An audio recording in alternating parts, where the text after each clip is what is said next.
I was always fascinated with an automobile. I was always fascinated by the designs. And as a kid, I used to always go to the auto show every year. So we'd always see, what was out and then the dream cars, for the future. There was a sense that the car represented this kind of freedom. When I did Tin Man, they were all Cadillacs. I used an old Hudson in going back to Diner. I mean, it just doesn't get much cooler than a Thunderbird.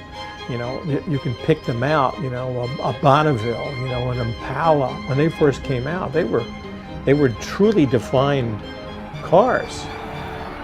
We've gone through a phase where things become, you can't spot them. You don't know one car from another. They're too similar in a way. You look at a car like the SHO and you say, well, look, they really nailed it with that automobile. And you go, okay, well, maybe this is kind of the rebirth.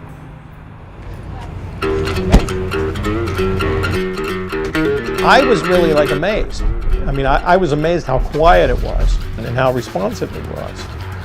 And I also like those little extra features that somehow the brights keep, would drop down and go up and down automatically, And I always loved a great radio. You want everything in a way. It's combined, performance, and it is much more economical. I don't know how you get that much, power out of a 6-cylinder car that runs that efficiently. I have no idea. I've had an Audi S8, and I've had, BMWs, the 5 Series, the 7 Series. I've had Mercedes and all of those things.